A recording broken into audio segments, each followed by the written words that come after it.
So we're live, Terry, and welcome to the Onward podcast. I'm glad to be here. Yeah. Emily, we've had some great conversations, and Onward podcast is a very cool podcast. You've got a great message with your people, and I'm very honored that you asked me to be on here. So thank you. Yeah.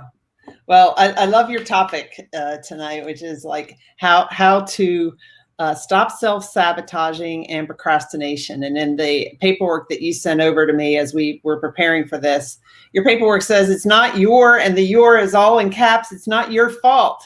So it's not my fault that I procrastinate sometimes, huh? Whose fault is it? It's this little demon deep inside. That's what everybody's told. Yeah. Actually, in my research over the last 12 years, we have found as a couple of noted psychologists from 100 years ago, they were looking for memories or significant emotional events that occurred in childhood that affects the way people behave as adults. Well, I found out the magic pathway to find that amnesic event with my clients. And now we're doing it in 6 languages, 6 continents, 17 countries now, 26 US states, with success right here online. Tell us pretty amazing about yourself and how you ended up discovering that. I am a self-sabotager. Ooh. Over and over again. We share the US Navy. Right. And I was the kid who was the first one to achieve the highest rank in Cub Scouts. And then I was on that way. I quit and moved on, did other things. And then I was on my way to the top, just short of the top, quit and moved on. In the Navy or in Explorers and Boy Scouts in high school, right? Oh, and then I joined the Navy, and I joined the Navy to be a chief. I made chief and I quit. I didn't want to go any further. I just hung out and finished my 20 years. And I was a recruiting dream walking in the door. I had the high school diploma, everything. And a guy gave me a test and he goes, "Sit down, son, let's do some paperwork." "What do you want to be in the Navy?" I said, "A sailor." He says, "That's the answer I'm looking for." And that's all I wanted to be. I didn't care if I was what we would call a deck person or a gunner or whatever. I ended up in personnel, but that's okay. That turned out to be my strength. And at the 20-year point, they're starting to talk to me. "So, Chief, what are you going to do? We've got some next duty station opportunities for you, blah, blah, blah." And I said, "My deal's for 20 years. I'm leaving." "You can't leave." And I go, "Oh, I sure can," with my retirement intact. And I did. I said, "My deal with the United States." Were you self-sabotaging yourself at that time when you left? Yeah, really, because I went up the ranks really fast. And well, it took me 7.5 years to be a chief petty officer in administration. Wow, that is fast. Only nuclear people can do that. All right. And so what I do for 13 years, not much, just had a good time. So that's self-sabotage. Did you realize it at the time or no? No. Yeah. And I get out and I would be extremely successful in whatever job I was doing and self-sabotage and get fired or quit. Okay. And I did this over and over and over again. But after about 10 years, it's like, okay, I don't think I'm broke. I don't think that there's something wrong with me, but something's there that's keeping me from being successful. And so I started looking into different ways I could help people. And I found one. It's called Stephen Ministry. It's a one-to-one crisis intervention, non-denominational ministry out of St. Louis, Missouri, that's international. It's global. Mm-hmm. So I started helping people with that. And when I was helping with somebody one night, I took on a hunch and left the traditional way of asking questions and said, Hey, close your eyes and tell me what you smell. I know smell is the number one trigger for memory recall. And she did. And she popped her eyes open and she said, oh my God, I smell gas. There must be a fire. And I said, what, gasoline, diesel? I'm thinking natural gas, but I wanted to qualify her. And she said, no, natural gas. There's got to be a fire. This is an electric building. I said, well, something tells me you didn't smell that until the instant I asked you what the deal was. So close your eyes right now. See if you can smell the gas right now. She says, no, I can't. I said, good. Just relax, take a couple of breaths, and let's try something. Go back in history, in your memories, and see if you have a memory where you smell that gas. And she did. And that started repetitive behavior cellular regression. It's a question and answer sequence where we use the 5 senses to inventory memories instead of the traditional way of talking through the history or the story of memory. Now, why we do that is when you get to a memory and you freeze frame it into a photograph, you take away the motion. If there's no motion, there's no emotion. Mm-hmm. Okay? If there's no emotion, no ego asking questions. The person is closed eyes, they're perfectly present, and they inventory a memory using their 5 senses in a specific way. We have a sequence. Mm-hmm. Here's the key, though. If you and I are sitting on we're 5 or 6 years old, and we're sitting on the end of a dock in a lake, there are certain things I would expect to hear, see, smell, whatever. And if there's something extra there, we pay attention to that. Missing out or can't be remembered information. And so we go through memory 1, which is kind of random, and then memory 2. And then when we finish memory 3, that client is in a memory that was set in amnesia that's high emotional value as a young child at that time, usually pre-language. You don't have anybody to talk to about what just happened. So what do? Amnesia comes in to protect you. Amnesia is you're not broken, you're just being protected. But what we do is when we go back in time using the 5 senses, we go way back here to the brainstem and work forward where the sensory, the 5 senses are located. So we literally come in the back door with somebody in the back door of that protected memory. And not only do they remember the memory exactly, but the person's face that created this emotional event. And so you're saying too, like if someone's watching and they're like, well, that might not work for me because I don't remember my memories. You're saying you can help them remember. Yeah, most of my clients don't remember anything before 1st grade or whatever. And when we're done with this 2.5, 3-hour session over Zoom, not only do they remember this memory where we helped them to, they remember their whole childhood. Okay? They can remember stuff that used to be in photo. I used to have a photograph of me and my father. I was told that was me in his arms at 3 months. I never identified with that. Nah, that's not me. When I went through, I finally trained somebody good enough to help me. And when I went through it, not only could I believe that was me at 3 months in my dad's arms, I could see it was my Aunt Mabel who took the photo. So how did this help you figure out that you were why you were self-sabotaging? Self-sabotage is a triggering event. So it's highly emotional. You have a lot of success, you're feeling good, and then it's time for you to go back to normal. So you've been up here for a while, you've had some success. Now it's time to go back to normal. Well, this amnesic event triggers and controls that so that you have the high of the success, but when you come back down, it's like the wave in an ocean. When you have a high, that's great. But guess what happens afterwards? You come down here. But when you're down here, this triggering device gets you thinking about it over and over and over again and gets you doubting your success. So pretty soon you're in an imposter syndrome situation or PTSD, can't shut off the movie player. Those kinds of things comes from that protection. Okay. It's nothing wrong back there. There's nothing broken in the back of the mind.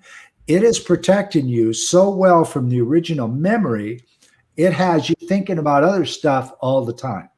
That's where self-sabotage comes in. Procrastination is, I don't want to do it. I just don't want to do it because I know I'm going to get the high, but I don't want to go here. So I don't want to do it. So procrastination, you start making up things. I used to do it for years, most of my adult life. I'd make up excuses not to do something, right? And then I would get energy spurts where I would do too much and feel bad about it when I was done because I'd start doubting my success with, why don't you do that all the time? Right. You do that all the time. And then you go, and you fall right back into self-sabotage and procrastination. Interesting. I can see a few people are watching. If you have any questions for Terry, please post them or questions or comments. So why do you call it? So you call it repetitive behavior, cellular regression. Right. We call repetitive behaviors anytime the adult person makes a decision to do something or not do something and fail to follow up 2 or more times. That's a repetitive behavior. PTSD is an excellent example. You can't shut off the movie player. You get connected to a memory or an event or a triggering song or whatever it is. A smell is huge. And you can't turn it off. Number one, you can't turn it off because you don't know that there's an on-off switch because this protection device is hidden that from you. Somewhere between 4 and 7 years old, the mind matures to a point where it can control repetitive thoughts, but only if it is consciously aware that it can do that. If there is a deflection system involved with this amnesia, it hides that from you. So you don't know that there's an on-off switch, much less where to find it. Now, when you go through the CR process, that's what we call this VIP 30-day session. When you go through the CR process, you find the on-off switch. And you can turn it on and off all you want. Finding that on-off switch with your clients. How many people have come through it and give like a success rate? I just finished my 146th in a row successful CR session. Wow. So can you tell us some of the things, I mean, without revealing who the clients are or whatever, can you tell us some of the things that people are discovering? Like some examples? There's some bad stuff out there, but let me tell you about the innocent things. Yeah. All right. Because you guys that are watching and the ones that are going to listen to the recording. Right. Let me tell you about a couple of clients ago, 4 months old. Daddy is a movie and photographer nut. He's always taking pictures of her. She is sitting on the floor upright. Behind Daddy, who's taking the photos, is her cousin. And he's acting up a little bit. He's a few years older. He's 4 or 5 years old. And Uncle spanks him. He starts crying. And Uncle spanks him again because he's crying. And this little girl at 3 months old is going, I don't understand. Why is he hurting him, making him cry? When I cry, somebody feeds me. When I cry, somebody changes me. When I cry, somebody, picks me up. But they're spanking him and leaving him cry on the floor. I don't understand. Boom, trigger.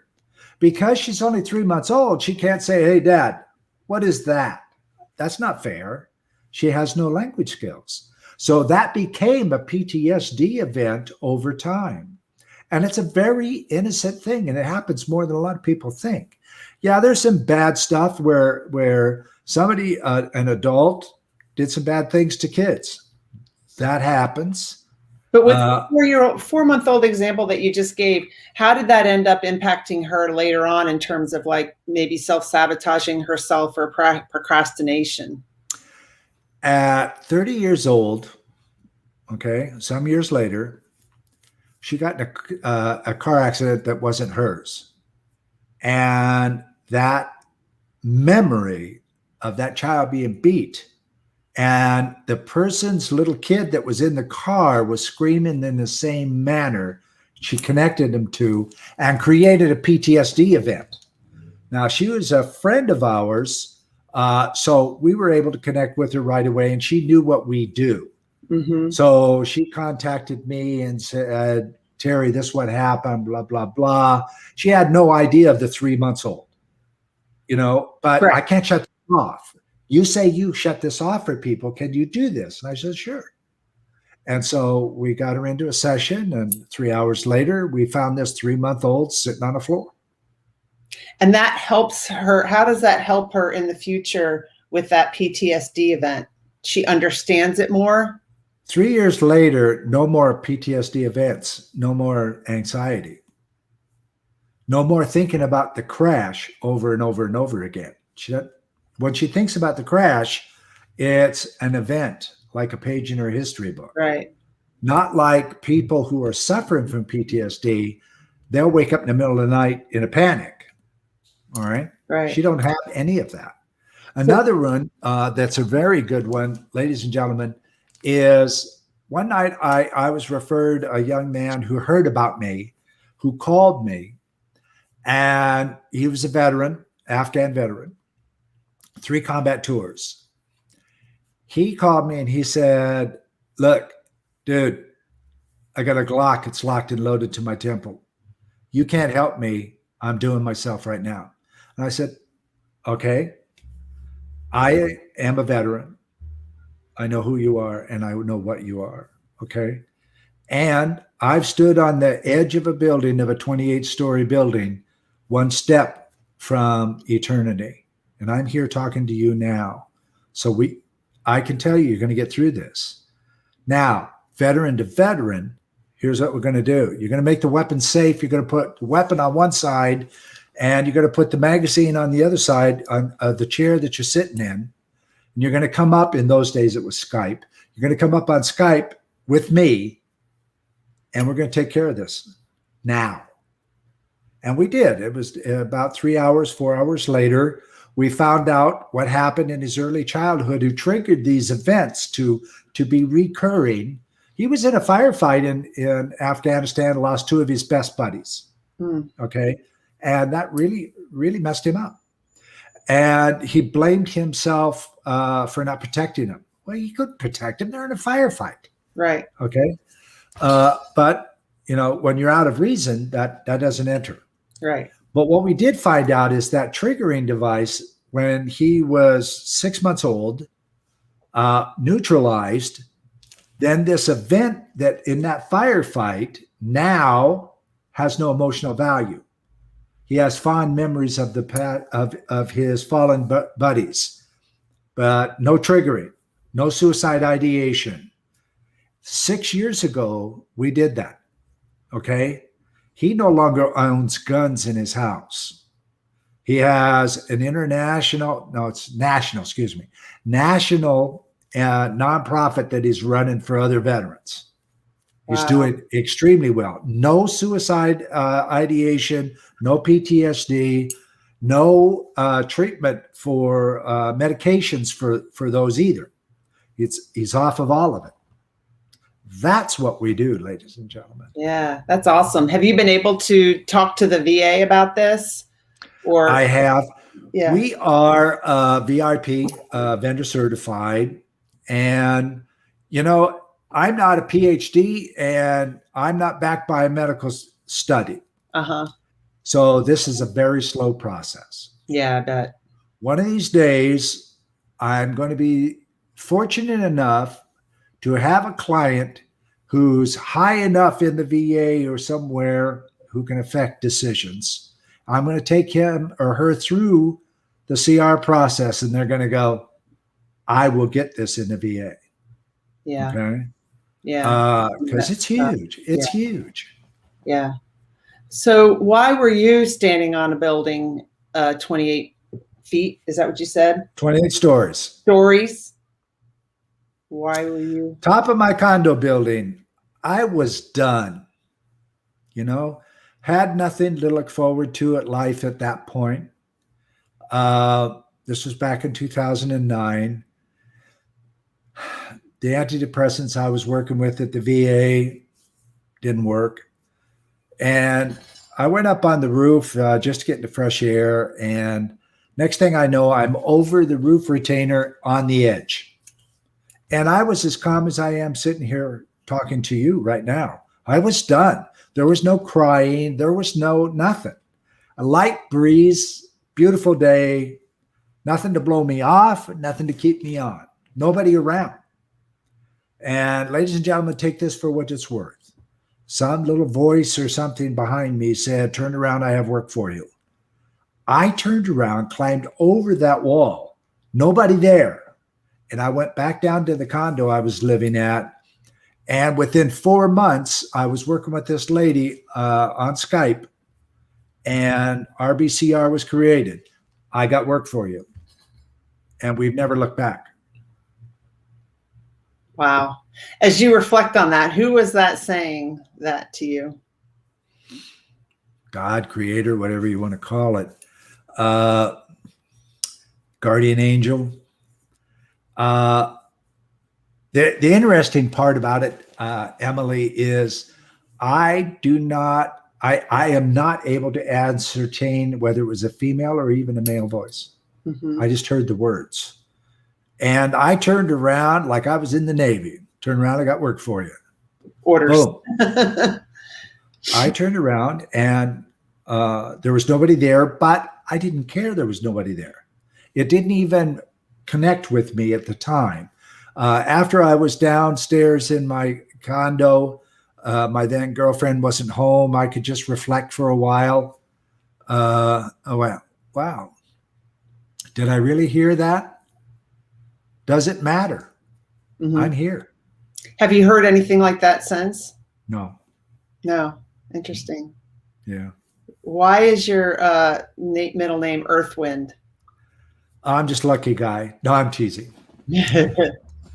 His Excellency Ambassador is my title. I am a global refugee ambassador on behalf of United Refugee Green Council of Cyprus. That is an actual title. I am a Native American. I am a Chickamauga. You don't hear about us very often. We're one of those other tribes. My tribal name is Earthwind, Gado Onule, his breath across the earth, because my grandmother that named me knew that I traveled a lot and that it would protect me.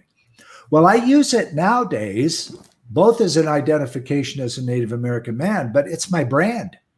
Yeah. If somebody like we're on right now, and Emily, you said evolutionaryhealer.com, for instance, I tell people, well, how do we get a hold of you? I tell people, Google Terry Earthwind Nichols. There's one in the world. If you Google Terry Nichols, you get 17,000 in America alone. So the branding is beautiful. Okay, yeah, it's easy to remember. So you don't have to remember. And thank you for that. Terry Healer. Just Google your name, Terry Nichols. Yeah, you know, it has everything. The YouTube channels, social media. I just went over 46,000 on followers on LinkedIn, for instance. You know, and almost 5,000 on Facebook. Blah blah blah. But all of my websites, everything about me, can be found very easily by Googling my name. And so I tell everybody, just Google the name and or bang it, whatever you feel like you want to do. So what's your greatest fear around death? It seemed like you weren't too concerned about it when you were standing up on the... Not at all on that roof. Yeah. My journey finding, it wasn't very long after I was on the roof that I connected with my tribe. And their connection with life and death is, we're just here as a spiritual being in a solid form, and we'll be back someday. And while you're here, you're on a journey. And as repetitive behavior cellular regression started to really take off and be consistent, that's the big thing. It happens this way every single time when we do this sequence. The key is I'm not afraid of death anymore. That's coming. When it gets here, it gets here. I'm so happy. And so I work 7 days a week. Well, actually, I don't work. I love this stuff. Mm-hmm. Okay. I'm often up between 4 and 6 in the morning every day. And when you're achieving and you're helping people, you don't get sick, you don't burn out, and you don't worry about leaving the company. That's a big thing about what we teach with the consortium model, but that's a different day. So Carla asks, does your practice help with diseases and cancer? We haven't. I don't know. Mm-hmm. Okay. There has been some discussion that there's a theory. If a person who is mentally healthy, the odds of their bodies becoming physically healthy are significantly increased. So if you went through the CR process and got rid of this negative stress running through your body all the time, it could have some benefits in diseases and cancer. But to say that it cures it or directly helps it, I don't think I could say that. Mm-hmm. Mm-hmm. Hi, Maria. Thanks for letting us know you're here. Maria was my guest a few weeks ago. So, yeah. Thanks for stopping, Maria. She's an engineer at the Naval Air Systems Command and Mother of the Year for Maryland for 2021. So, yeah. Very nice. Yeah. Yeah, I do agree with that when you're mentally fit and healthy in your thoughts and you're stress-free or not as stressed, you don't let circumstances get to you, that contributes to your body being healthy too. Well, what I understand of stress is good stress and bad stress are exactly the same reaction to the body. Good stress doesn't last as long as bad stress. We hang on to it. Mm-hmm. And that deteriorates the body, not, the opposite, because we don't hold on to good stuff. We don't get up here and hold on to it. We have a tendency to hold on to this stuff, and that works against us. Right, definitely. Since the last time you and I spoke, I just started doing some coaching along this line of work where we train ourselves to go. I went in this program and we train ourselves to go from the right side of the left side of our brain, where all our saboteurs are that cause all of our stress. And mental fitness is a measure of how quickly you can come back and be in the present moment and be more in the sage and your compassion and curiosity. And instead of letting circumstances just dictate how you think and feel, you are able to catch yourself and then bring yourself back. So I think that's very helpful with regards to stress. Yeah. So Martin asked, what about with people with arrhythmia issues? It appears to have unknown triggers physically. That's an interesting question. You guys Martin. Are giving Terry some research to go back and do. I am liking this. That's a very good question. I don't know what it would do with the arrhythmia. What I do know is when my clients come out of a CR session, they have profound inner peace, and it stays for quite a long time. Now, we're emotional beings, so we're going to spike every so often. Mm-hmm. The key is part of the process is to self-repattern yourself for future anxiety attacks or whatever, where you ask yourself 3 questions. Which of my 5 senses just went off when you go into an attack? What memory do I have immediately of that sense? And most importantly, who's the face in the memory I see? That is a person that we neutralize, and we teach them how to do that. And within 5 to 7 seconds, you're completely calm out of a triggering attack. Okay? And that's a lot of like noticing, being aware, being self-aware, because I know for the longest time, I didn't notice as much stuff. I just was busy. You know, my busyness kept me from noticing stuff. And I've since really worked at that, because I don't want to be busy. I don't want to be doing. I want to be a being, a human being. I want to learn how to be. And just my hyperachiever gets at me sometimes. And so I think what you're saying too is just, you know, being aware enough to notice something and then getting curious about it and asking yourself. Yeah. You know, one of my quotes internationally is, presence is the point where manifestation becomes action. So when you release past and you release the future, all you have is present. And when you're there, whatever it is that you're thinking about or engaged in becomes easier to see. It manifests, come to light. And so those are different ways that we have helped our clients after the CR process, the 3 questions and doing different things like that, you know, because things are going to happen of high emotional value. Just going to happen, you know. Right. If you're a veteran's been in firefights and stuff like that, and you suddenly smell gun smoke for some reason, trigger. However, if you've been through the CR process, you go, gunsmoke. Huh, wonder where that came from. Yeah. Not a trigger. There's a key. And it's self-repatterning. I can give you mantras that you love and say 100 times a day, but they're not yours. Right. Self-repatterning, you give yourself the credit for your stuff. You own it. It's yours. Yeah. You can be proud of it. Yeah, definitely. So who's a good candidate for this? Maria says, I believe if you get your mind right, you can get your body right. And hi, Russ. Yeah, I agree too. I mean, if you get your mind right, you can get your body right. Yes. Maria, you're correct. Yeah. So how do we get the mind right? The repetitive behavior cellular regression system is for anybody who repeats situations over and over again. You're a profound self-sabotager, or I've helped alcoholics. One and done. They go to AA to help everybody else. Now they don't go to AA to help themselves. Okay. The key to what we're talking about here is not finding new tricks to use.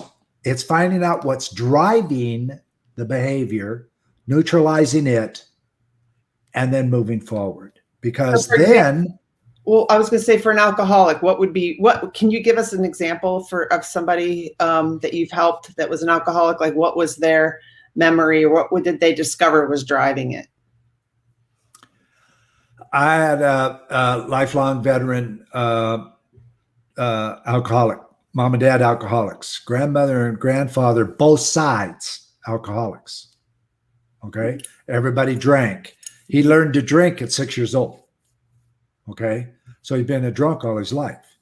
And he came into the Army before those kinds of tests came up. All right. And he did finally quit drinking and went through AA, and went to 3 to 5 meetings a week and those kinds of things because he felt like he needed them. What happened when he was a young child, he saw his mother having sex with his father's boss. Okay. He's the oldest child. The next child looks different than the other 4 kids. Wow. And this happened in September of that year. And he chronologically triggered and went into deep depression and was hospitalized 5 to 7 weeks every September for years at the VA, until we found that. Now it's been, I was 21, so 5 years. It's been 5 years now. He has not had the September event. Wow. Okay. And he doesn't go to AA groups to participate. He goes to lead them, give them help, and give them hope. Talk about the CR process too. So look, I found this. It's up to you to do anything with it, but this is the way it is. That's another group that's slow to move. Oh, AA? The AA is Alcoholics Anonymous, another group? You mean that is slow to, try to take on what you're doing? Yeah. Like he says, my vet, he says, there's 13 steps, not 12. Number one step's CR process. It, neutralizes the problem. And then you go through the 12 steps and they all make sense. There's a huge amount of people don't get past 7. Okay. Yeah. They fall back and start again. And Carla has something. Carla has Terry considered helping children of divorce before self-sabotage takes over? Great question. Let me respond. We have a nonprofit, Evolutionary Healer Incorporated, and we go out, we find money to take a veteran through who's suffering from complex PTSD or whatever through the CR process. And then we take their spouse caregiver through the CR process. And here's the piggy. We've taken 16-year-olds and older children through the CR process. Here's why. We know that PTSD perpetuates through the family. The kids are going to mirror their adults. All right. Suicide, all of that. 3 out of 5 survivors of somebody who takes their life with suicide will commit suicide before the end of their life. 45%. That's terrible, but it's real. Now, if we shut off the perpetuation by taking the primary through the CR process, shuts that off, the caregiver spouse, that companion fatigue can be shut off. Then we take the children through and nobody else is affected. It is stopped. So great question. Yeah. Wow. So you have one of your questions that you typically get asked is, where did Sigmund Freud leave off, and where have you been able to go in your research?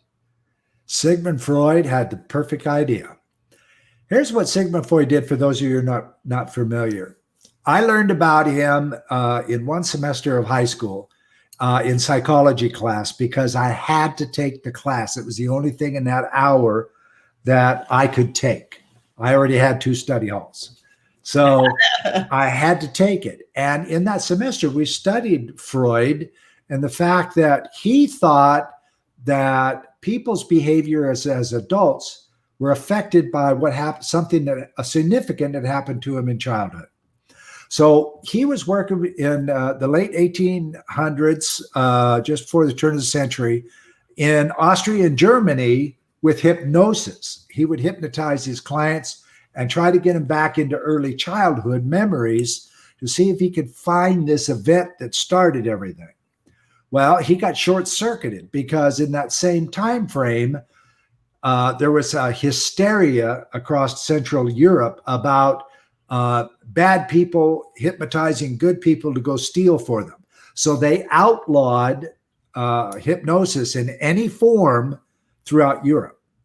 And that cut him off from his number one way of trying to figure that out. Oh, wow. So about 15 years later, just after the turn of the century, he started using cocaine to try and help them to get high and get back there. Not a lot of luck. And he started, then bad things started talking, people started talking bad about cocaine, and that was shut off. So he started using it himself. Turned out to be an addict and committed suicide in 1939. But he was close and he had the right idea. I have found the alternate neural pathway to circumvent the protected lost memory and come in literally from behind. Because back here on the brain stems where all the senses are. So we literally come forward where everybody else works from the front back. So Freud, thank you very much for starting the behavior and the idea. I've proven it. So you did all right, just 100 years late. So like, what's a session with you like? Because you're not hypnotizing your client, No. but you said 3 to 4 hours later. So is someone sitting in there 3 to 4 hours later? And, here's the thing. I mean, I could sit here and try to remember my childhood memory from, way back when, but it's not going to come up. How do you get it to come up? That's your secret sauce. But is there anything that you can share? We start by disengaging the thought system and the deflection system. And we'd say this: there are no good memories. There are no bad memories. They're simply memories. Now, I'd like you to go back in time to a memory that you enjoy remembering with friends and family, and tell me when you get there and where you're physically located. And so I didn't say it was a good memory or bad memory. It's a memory that right. I like to talk about. Okay. So when you get back there, eyes are closed, right? Okay. I'm sitting on a park bench. I'm 6 years old and it's at a family reunion. Okay. Now I'd like you to freeze frame the photograph, the memory into a photograph. Now, again, I said this earlier, if there's nobody motion, there's no emotion. So the person has their eyes closed and they're completely shut off of the physical world. They're listening to you, paying attention, fully present. Now tell me what you smell, because that's the number one memory recall sense. The next memory depends on what we discover in the first memory. But again, like I was talking earlier, if you and I were sitting on that bench, I would expect to see certain things, hear certain things. I'm a kid, taste certain things. And if they're not there, there's got to be a reason. Then we go back farther in time to another memory and we do the same thing. If the same missing things are in that memory that was missing in the first memory, there's an indication of an issue. Mm-hmm. Then finally, we go back to an estimation that I make as the practitioner at the very beginning of the CR session of a memory in a certain time frame. And that's the secret sauce. I'm not going to tell you how to do right. That. Yeah. But when we finish that memory, we have bypassed the normal neural pathway back to that area by creating a new one using sensory. So we are back there and we come into the back of a memory. Now remember, folks, you take in about 2 million memories a day. So there's lots to play with. So we go back in there and the client comes into literally the back door or the unprotected part of the memory for the first time since it happened. Wow. It's powerful. And it's not scary because you're fully present there. You haven't been in any kind of emotion for the last 2.5, 3 hours. And you don't even know it's been 2.5, 3 hours because you're so engaged in being present with the responses. This sequence is so perfect that I read it word for word every single time. And so do my people all over the world. So it's the same because it's that good. So what about somebody who has like ADHD or, just has a hard time being present? How do you help them become present? Same. Something drives them to do that. Now, when they were children and they were being protected by this thing, their feel-good stuff was to be busy, not think about whatever it was, because it's slowly becoming amnesia. And from that, they get some sense of stability and reference to self. Okay. Some people start tapping, other people just do 30 things at once. Not a bad deal in the Navy, but not such a good deal if you're a pastor in a church. So, excuse me. Let me just grab a. Or not a good bad thing if you're a senior executive in the Navy, but then when you're retired like me and still going a million miles a minute, I've really worked on that. But yeah, being busy is not a bad thing. Right. Being busy unconsciously is. Right. And something drives that. And because it's been happening all of the person's life, that memory or that vibration is normal. Yeah. Okay. So what happens to my clients about 2 weeks after their CR session, the body starts saying, hey, Terry, you've been having fun, but it's time to get back to the old Terry. Right. Okay. So what does that mean? You start thinking some of the things that you used to think. And if you don't stay present, we have a couple of calls during that time frame to keep you out of there. But it's very easy to fall back under old behaviors if you're not fully present with what your thought process is. Okay. Exactly. We as the practitioners, we pay very close attention to the way you spoke before the CR session and the way you spoke after the session. And then each of the 3 more times in the 30 days that you're with us, we look out for those original comments, original vernacular. Okay, I see. So how many people do you have trained? And you say all over the world, like where is everybody? I have myself as 1 grandmaster. Nobody knows better than me. And I have 6 masters. I had heart surgery 6 years ago to fix a birth defect. And that's not a guarantee you're coming out the other side. So I took 5 of my superstars and I taught them everything I know, made them masters. So now they can teach it. So I have myself, 5 masters, and 48 practitioners in 7, well, let's see. I have practitioners in 8 countries. I have clients in 17 countries, 26 US states. Wow. And so they do this in 6 languages. How do most of them find you? I usually speak from the stage, except for last year and so far most of this year. But I do a lot of podcasts. I'm all over the place. Like I mentioned earlier, I have 46,000 people following me on LinkedIn. Yeah. And the majority of our people, I pick what conferences I go to because my target market, my ideal clients are there. And so I'll pay to speak on stage. And there has never been a time since 2012 when we started this company that we went and participated in a conference where we didn't make our money back many times over. Yeah. So how would you describe your ideal client? I mean, because it seems like is it somebody that notices repetitive patterns in their lives, or is it somebody who suffers from maybe post-traumatic stress, or is it somebody that is self-sabotaging and procrastinating? I mean, what language do you use to find your ideal client? In September of every year, I go after people who are in suicide ideation because that's the international month of suicide.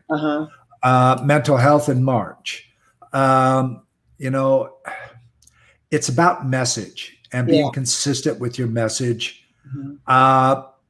This message, when it resonates, you're in. You're at a point of enough is enough. You know there's something wrong and nobody can fix it. And you're tired of taking the drugs and all the other stuff. A side effect of RBCR, repetitive behavior cellular regression, is almost, I would say, around 80% or give or take 5% of our clients who were taking various mood medications before CR session were off of them within a year with doctor's supervision. We always tell people, side effect. the big pharma is not going to like it someday, but that's too bad. But we tell people, number one, we're not medical, so we don't diagnose. What you have is what you have. When you're done and you're feeling great and your life is moving forward, we tell them, do not change your prescription for 3 months. And if at 3 months, everything is still fine, go talk to your doctor about coming off slowly. Because, you come off your meds, you just stop taking them, for instance, you can have a heart attack or something. You can't just you don't want to do that. Yeah. And we are very clear, don't do that. Right. Okay. So you also on LinkedIn, you host this little show. It's 5 minutes. I was on it. What Are You Doing series? Yeah, I love it. Like you highlight a lot of different people and ask them, what are you doing now? It's in year 2 now. In lockdown last year, one morning I got up and about the first 10 posts in LinkedIn that I read were 10 things to think about now, 10 things to do about now, and all these kinds of things, you know. And I go, you know, this is all great content and this is good stuff, people. Mm-hmm. But what are you doing? Mm-hmm. What are you doing? This could be fun. I know that if you do a video of 5 minutes or less on LinkedIn, people will watch the video at least for 30 seconds or more. So the watch rate and the open rate is extremely high for 5 minutes. 5 to 10 minutes, you probably have to know the person you're going to watch or whatever. Right. But 5 minutes or less, they'll click on it. And what are you doing? It's like, that's very unique. What are you doing? I kind of like that idea. So my fellow coaches and consultants and different people that are close to me who are doing some kind of cool stuff, I said, hey, let's get on. Let me record you for 5 minutes, answering one question. What are you doing? You talk about anything you want. You got a book coming out? That's great. If you've got a new service coming out or something like that, that's great too. And I'm going to do it to replace my weekly broadcast email. I learned a long time ago in marketing that 1 p.m. in your time zone, for me it's Eastern, 1 p.m. on Eastern on Thursdays has the highest open rate of emails. Oh, really? Okay? 1 p.m. Thursday. 1 p.m. on Thursdays, folks, write that down. 1 p.m. on Thursday, I'll repeat it. Now, I have patterned my people and prospects. I just did a 2-minute live with Tuesday. Every Tuesday morning at 5:45 Eastern, I do 2-minute live on video on LinkedIn. But what I do is put something unique that somebody's actually doing out there that somebody can resonate with. I get exposure, they get exposure, like you and I did. Yeah. I posted it. You came on to mine. You reacted with a heart or whatever it was, and you commented on it. That mm-hmm. raises us in the algorithm.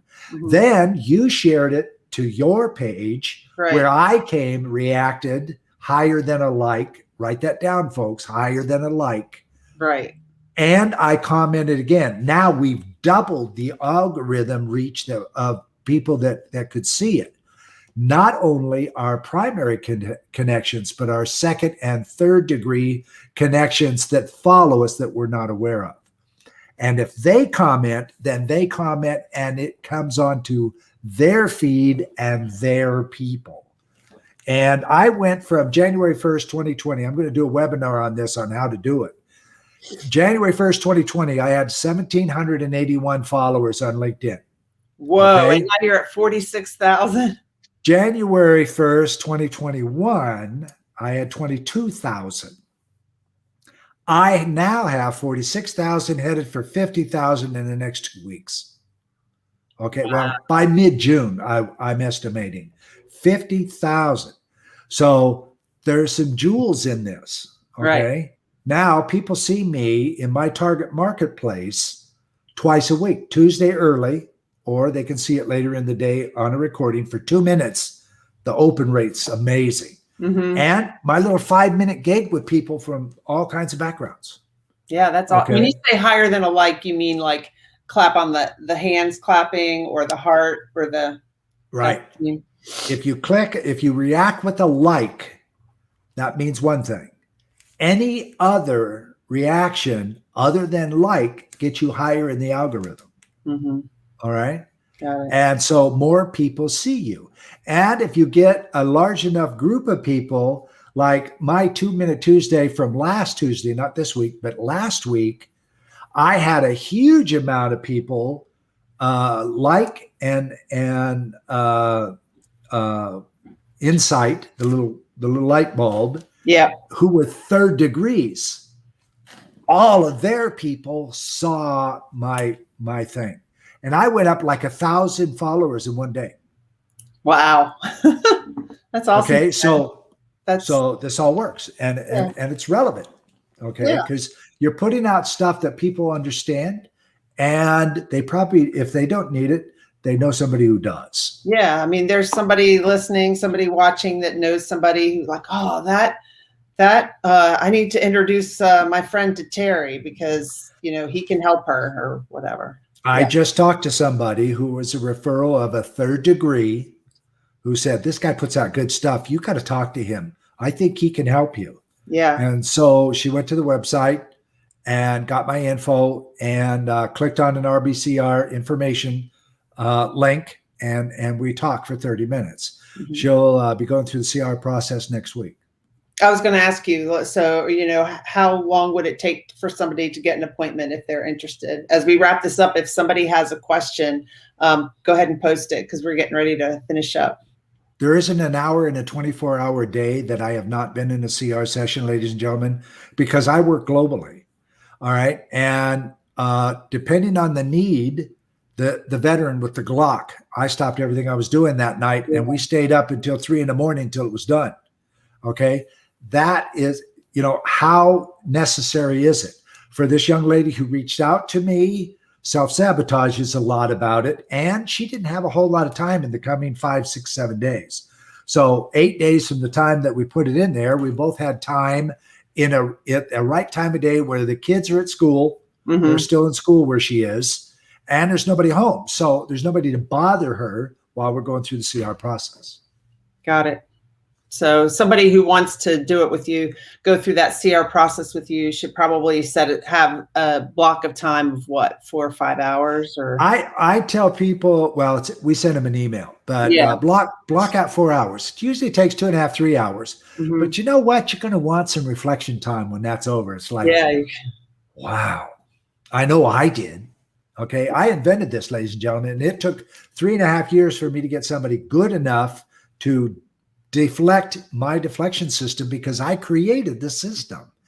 And when I was done and found my block, I just wanted to just sit. Yeah. And I lived here in Asheville at the time. I went outside. It was summertime. I went outside and just sat there all by myself in the dark and like, wow, not only does this work, it worked for me. Yeah. And it's like, wow, a lot of things in my life make sense now. Mm. And the suicide thoughts and all the rest of that go away. And when they do come back, you get to ask yourself the 3 questions, right? We teach people how to go there, because the deflection system after a while is going to check in and say, Emily, it's been a couple of years. You've been on this high. Let me get you back to normal because that's my job. Mm-hmm. Okay. And you can say to yourself, oh, whoa. No. This is not who I am. I'm not doing this.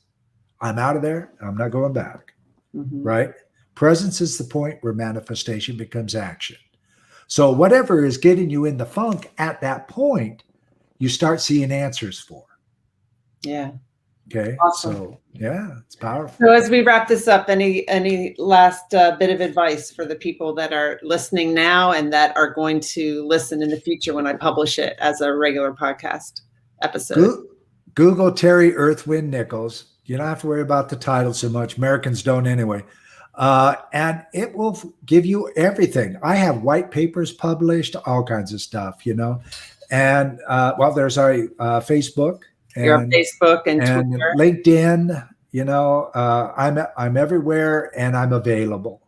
Mm-hmm. And we're available in 6 languages. So, that's not a big deal either. Especially my Hebrew client in Israel is real glad of that. Okay. Wow. So reach out. The conversation isn't anything. And for those of you who like to read, there's a lot of content in those white papers. That are on your website, right? Yeah. Mm-hmm. Yep. Yeah. Okay. Thank you so much, Terry, for being on the Onward podcast. I really appreciate it. This is fabulous. And you're a great person for doing this. I love what you're doing here in the contents. Just great. Thank you. Just hang on and I'll end this and we'll chat for a second. Bye, everybody. Bye, everybody. Thanks for